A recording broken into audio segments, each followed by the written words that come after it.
శ్రీ దక్షిణామూర్తి వారాహి భక్తి ఛానల్కు స్వాగతం. నేను మీ శ్రీనివాస్.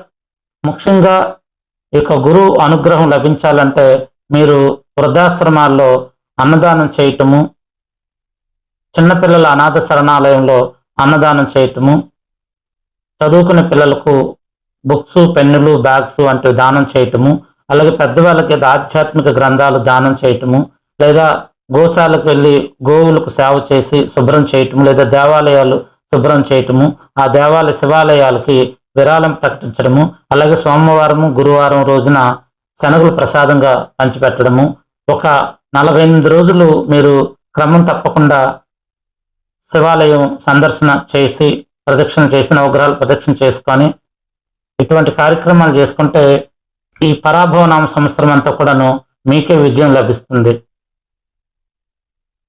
కాబట్టి అందరూ అర్థం చేసుకొని ఈ దక్షిణామూర్తి వ్రతాన్ని ఆరంభించండి.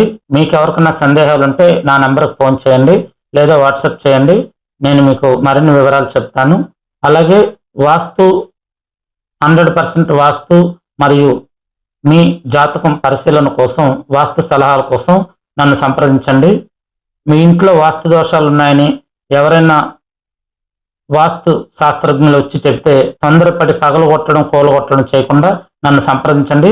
అక్కడ అది అవసరాన్ని బట్టి, అంటే కొన్ని ముఖ్యమైన పాయింట్లలో, అంటే ఇప్పుడు ఈశాన్యం ఉందనుకోండి, టాయిలెట్స్ ఉండకూడదు, పూర్తి ఈశాన్యులు మెట్లు ఉండకూడదు, తూర్పు ఈశాన్యులు మెట్లు ఉండొచ్చు, ఉత్తర ఈశాన్యులు మెట్లు ఉండొచ్చు, కానీ పూర్తి ఈశాన్యులు మెట్లు ఉండకూడదు. ఇది వాస్తు శాస్త్రంలో ఉంటుంది, కానీ చాలా మందికి తెలియదు. అంతా ఈశాన్యం అనుకుంటారు.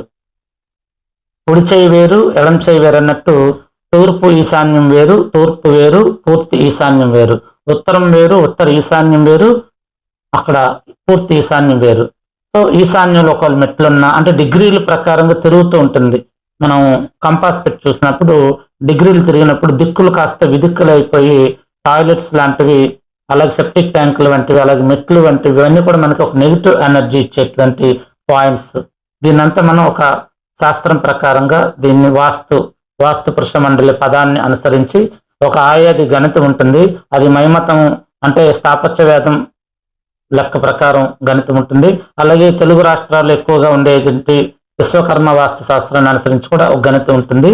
ఈ 2 గణితాలు ఏదో ఒక గణితం ఆ యొక్క యజమాని నక్షత్రానికి, ఆ కుటుంబ సభ్యుల యొక్క నక్షత్రాలకి ఇంటి నక్షత్రం మ్యాచ్ అయ్యేటట్టు అది తారాబలం చూసుకొని ఆ ఇంటి గణితం చేసినప్పుడు ఇలాంటి విషయాలన్నీ కూడా మనం తెలుస్తూ ఉంటాం.